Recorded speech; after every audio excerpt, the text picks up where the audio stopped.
আরে না না স্যার, স্যার আমি আপনার কোম্পানির খুন খেয়েছি।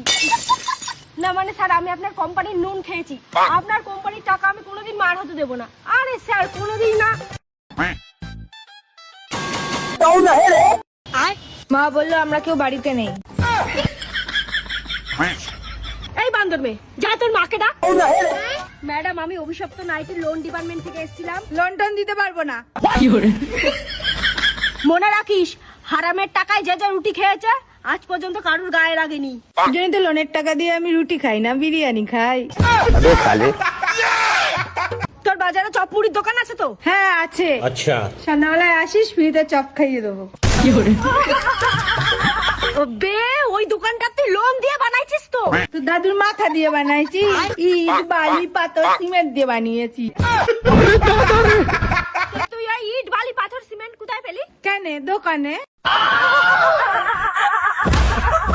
আরে আমিও তো জানি দোকান থেকে নিয়েছিলি, কিন্তু দোকান থেকে নেওয়ার আগে তুই দোকানদারকে কি দিলি? প্রথমে দোকানের নাম দিয়েছি নু। अगर हम करें तो करें क्या, बोले तो बोले क्या। আবার তুই দোকানদারকে টাকা দিসনি? হ্যাঁ দিয়েছিলাম। হ্যাঁ, ওইগুলো আমাদের লোনের টাকা। আচ্ছা, হ্যাঁ, তো আমাদের লোন কে দেবে এবার? তোমাদের লোন তোমরা দিবা মনা? আরে কোম্পানির লোন কে দেবে রে? দেখো তো কাণ্ড, কোম্পানির লোন কোম্পানি দেবে।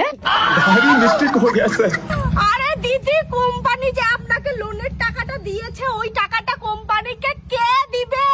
কে জানি কে দেবে, ওকে জিজ্ঞাসা করে বলছি তোমায়। ঠিক আছে চলে আসিস, বিকালে ফ্রিতে চপ খাইয়ে দেবো 5 টাকার।